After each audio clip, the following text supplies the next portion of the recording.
चुनाव सुधार का जब चर्चा हो रहा है तो स्वाभाविक है कि इसका मतलब चुनाव की गंदगियों से चुनाव को बाहर निकाला जाए। यह प्रयास आज से नहीं बल्कि जब से हम लोगों का संविधान बना और 52 में जब पहला चुनाव हुआ, एक पहला इलेक्टोरल बॉन्ड जो चंदा का जिक्र अजय माकन साहब ने, सुरजेवाला साहब ने किया और एक ऐसी स्थिति बन गई कि एक पार्टी के खाते में 10,000 करोड़ रुपया से ज़्यादा चंदा का रकम और दूसरी तरफ कांग्रेस पार्टी जो नेशनल पार्टी है उसको केवल 1% उसकी उनके हिसाब से 135 करोड़ रुपया। बिहार के लोग इस चुनाव परिणाम के बाद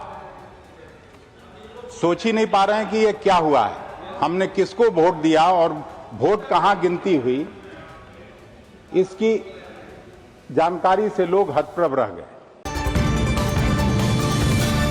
राज्यसभा में चर्चा के दौरान अखिलेश प्रसाद सिंह जो बिहार के सांसद हैं, कांग्रेस के राज्यसभा के सांसद, उन्होंने चुनाव पर अपनी बात रखी है, बिहार चुनाव का भी जिक्र किया है और साथ ही साथ चुनाव को लेकर जिस तरह से कांग्रेस आक्रामक दिखी थी चुनाव के पहले, वोट चोर गद्दी छोड़ का नारा बुलंद किया था राहुल गांधी ने, तो अपनी बातें रखी हैं, कांग्रेस की बात रखी है अखिलेश प्रसाद सिंह ने और बिहार की पूरी कहानी उन्होंने बताई है कि बिहार में आखिर कैसे चुनाव हुए और क्या कुछ हुआ है इस बार। नमस्कार, दर्शन न्यूज़ देख रहे हैं आप, मैं हूं अनुराग। अखिलेश प्रसाद सिंह का बड़ा बयान आया है संसद में। उन्होंने आज राज्यसभा में चर्चा के दौरान, दरअसल जो चुनाव सुधार पर चर्चा चल रही है राज्यसभा में और बिहार एसआईआर जो है वो मुद्दा बना हुआ है। दरअसल बिहार एसआईआर हुआ और उसके बाद तमाम राज्यों में भी एसआईआर की प्रक्रिया चल रही है, तो ऐसे में बिहार एसआईआर का जिक्र बार बार हो रहा है। कांग्रेस की मांग पर ही जो चर्चा रखी गई थी और चर्चा आज राज्यसभा में हुई है और अखिलेश प्रसाद सिंह ने बिहार की कहानी सुनाई है कि बिहार में आखिर क्या हुआ है, पहले क्या होता था। तमाम बातों को उन्होंने स्पष्ट कर दिया है संसद के अंदर। क्या कह रहे हैं, सुन लीजिए आप। सभापति महोदय, मैं आपका धन्यवाद करता हूं और पार्टी नेतृत्व का भी धन्यवाद करता हूं कि इलेक्टोरल रिफॉर्म्स के इस डिस्कशन में हमको बोलने का मौका दिया। महोदय, चुनाव सुधार का जब चर्चा हो रहा है तो स्वाभाविक है कि इसका मतलब चुनाव की गंदगियों से चुनाव को बाहर निकाला जाए।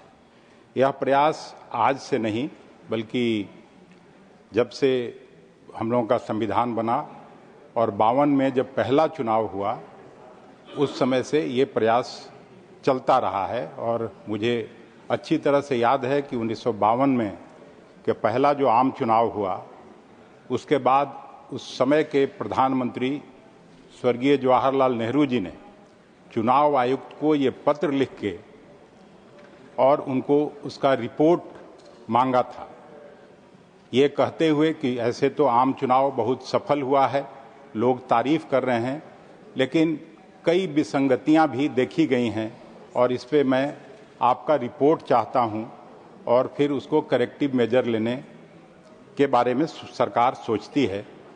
उसके बाद से भी श्रीमती इंदिरा गांधी जी के ज़माने में जिस समय सीधे तौर पर न्यायालय लोग जाते थे, कलेक्टर, एसपी जो प्रशासनिक अधिकारी होते थे, उनका चुनाव आयोग के प्रति जवाबदेही नहीं रहती थी, उसको उन्होंने ठीक किया।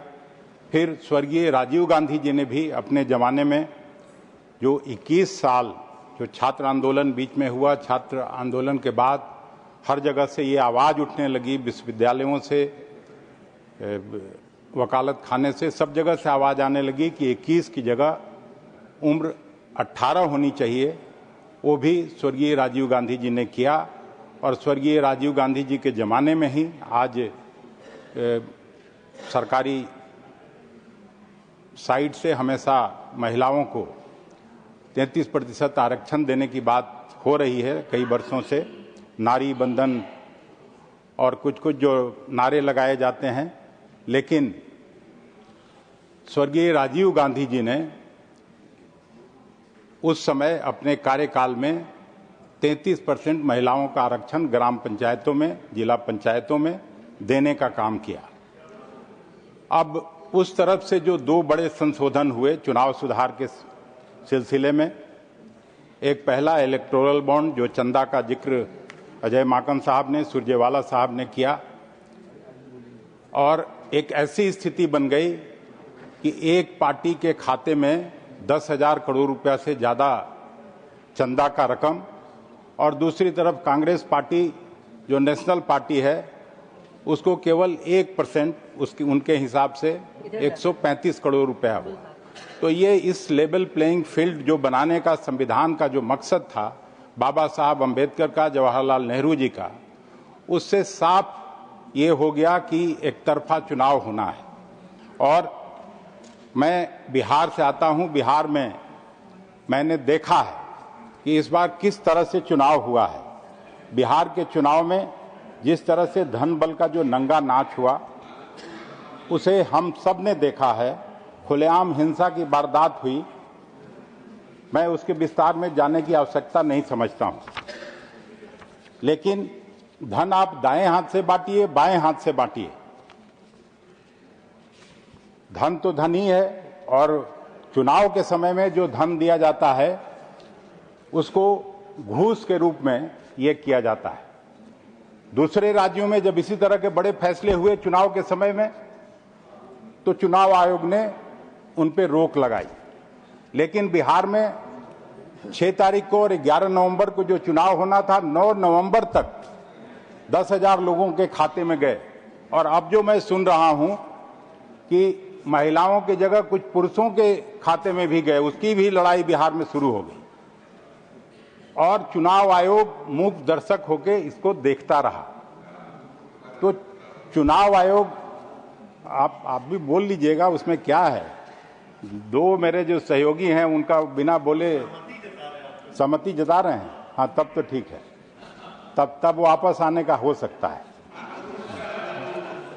तो पहले जैसा पैसा बांटती है और पार्टी अंधाधुंध पैसा खर्चा करती है, न चुनाव आयोग उसको कोई देखने वाला है, न कोई सुनने वाला है। जिससे उम्मीद रहती है वह है केवल चुनाव आयोग। और चुनाव आयोग इस जमाने में धृतराष्ट्र की भूमिका में चला गया है या बना दिया गया है। एक नैतिकता का भी सवाल है।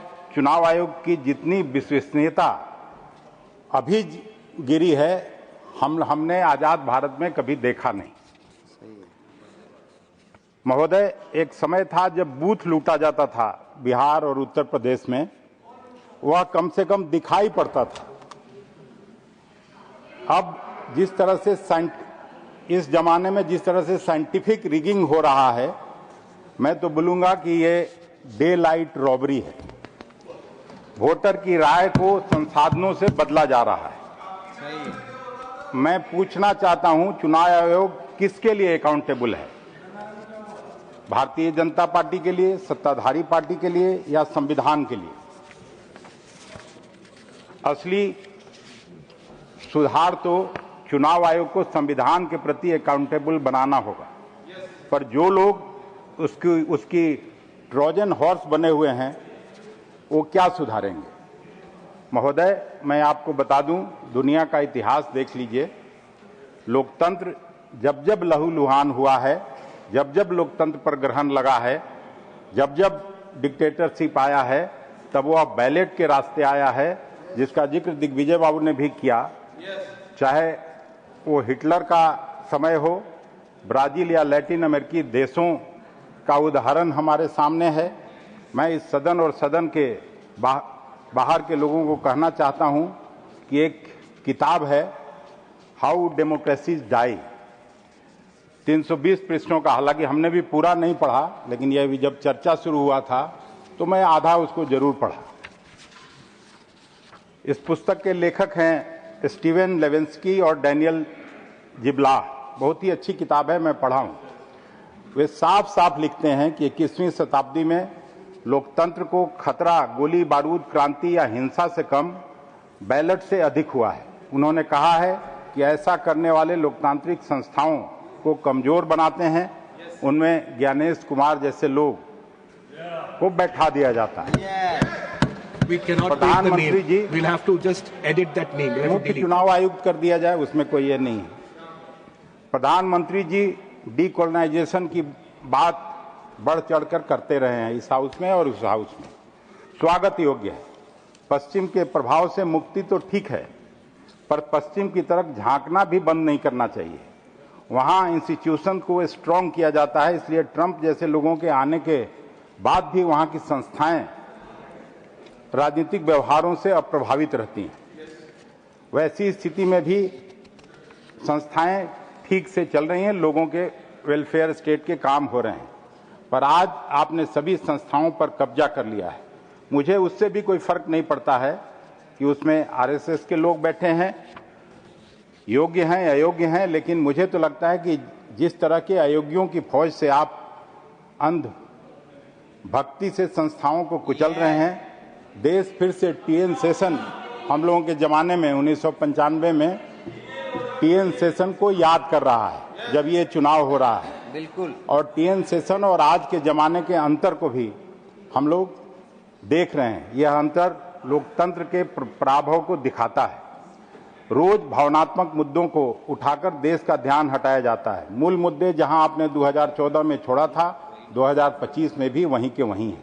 नेहरू जी, इंदिरा जी की बेबुनियाद आलोचनाओं से आप अपनी शख्सियत नहीं साबित कर सकते हैं। संविधान बदलने के आरोप से आप वैसे भड़कते हैं जैसे सांड लाल कपड़ा देखकर। संविधान के तहत सभी संस्थाओं को खोखला कर देना ही तो संविधान बदलना है। अब मैं बिहार से आता हूं और एक मेरे मित्र ने उसकी कुछ चर्चा की थी। ये पोस्टल बैलेट भी कांग्रेस के जमाने में शुरू हुआ था, और ये पोस्टल बैलेट कौन लोग करते हैं? जो मिलिट्री में काम करने वाले लोग हैं, एयरफोर्स में काम करने वाले लोग हैं, जो यूनिवर्सिटी में के प्रोफेसर्स हैं, जो और कहीं दूर नौकरी करते हैं, जो उसका 1,77,526 पोस्टल बैलेट बिहार में आए थे।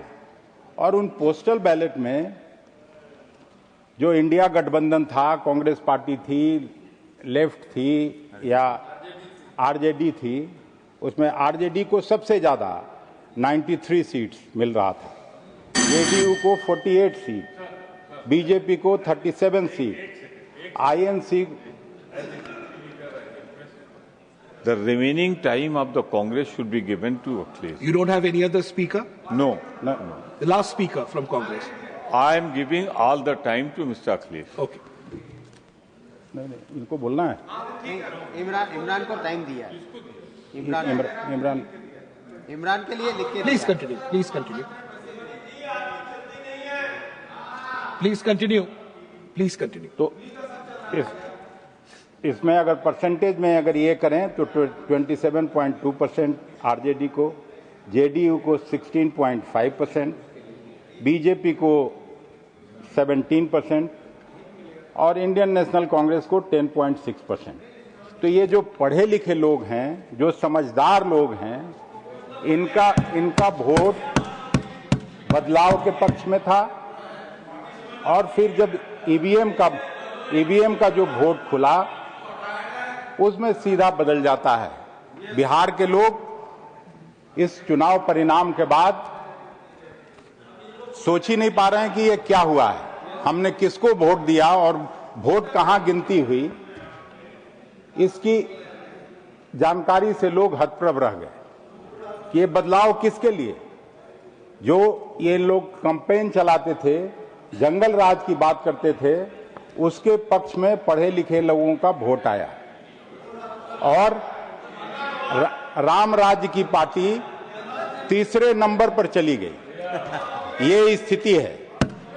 तो इस स्थिति में मेरा और खास करके जो इलेक्शन कमीशन है, उसी को मैं 6 सवाल रखना चाहता हूं, जिसमें चुनाव आयोग का स्वयं से मूलभूत 6 सवाल पूछना चाहता हूं और जवाब इस सदन के पटल पर रखना चाहता हूं। क्योंकि चुनाव आयोग को ये भी संस्था बना के प्रजातंत्र और जमहूरियत में पर कई प्रश्न खड़ा होते हैं। पहला सवाल है, क्या चुनाव आयोग द्वारा वोटर आईडी कार्ड व आधार कार्ड को सबूत मानने से इनकार करना चाहिए? जवाब नहीं। क्योंकि आधार व वोटर आईडी कार्ड कई सालों से गरीबों, मजदूरों, महिलाओं, छात्रों, सीजनल दिहाड़ी करने वाले लोगों और वंचितों की पहचान है। दूसरा सवाल, क्या चुनाव आयोग को अपनी कानूनी जिम्मेवारियों के बारे में सुप्रीम कोर्ट को याद दिलाना पड़ेगा? जवाब, नहीं, क्योंकि यह उनका कानूनी और संवैधानिक दायित्व है। तीसरा सवाल, क्या चुनाव आयोग पर यह जिम्मेवारी नहीं कि वह उन लाखों नामों की सूची सार्वजनिक करे, वह बार बार एडवर्टाइज करे जिनके नाम वोटर लिस्ट से काटे जा रहे हैं? जवाब, हाँ, पर इसके बावजूद बिहार में 65 लाख काटे गए नामों की सूची सुप्रीम कोर्ट के आदेश के बाद ही जारी की। चौथा सवाल, क्या चुनाव आयोग को मशीन रीडेबल वोटर लिस्ट जारी नहीं करनी चाहिए? जवाब, हाँ, क्योंकि लोकतांत्रिक शुचिता की यह गारंटी है। पांचवां सवाल, क्या चुनाव आयोग को नए सिरे से वोटर लिस्ट बनाने के बारे में बीएलओज को केवल 1 दिन की ट्रेनिंग देनी चाहिए? जवाब, नहीं, क्योंकि एक वोटर भी गलत काट दिया या जोड़ दिया जाए तो चुनाव की शुचिता समाप्त हो जाएगी और शायद इसीलिए मजबूरी में 40 से अधिक बीएलओज आत्महत्या कर चुके हैं। छठवां सवाल, क्या चुनाव आयोग नागरिकता का निर्णय कर सकता है? जवाब, नहीं। मैं इसको सभा पटल पर रखता हूं और आपको धन्यवाद देता हूं कि आपने बोलने का मौका दिया। तो सुना आपने कि अखिलेश प्रसाद सिंह ने पूरी सच्चाई बताई है कि बिहार में आखिर क्या हुआ, पहले कैसे होता था, कांग्रेस की सरकारें थी बिहार में तो किस तरह से चुनाव हुए थे और अब जो हुआ है उसमें क्या हुआ है, बताते हुए अखिलेश प्रसाद सिंह ने दूध का दूध और पानी का पानी कर दिया है। बने रहिए दर्शन न्यूज़ के साथ, तमाम खबरों से आपको अपडेट रखेंगे। फिलहाल के लिए इतना ही, धन्यवाद।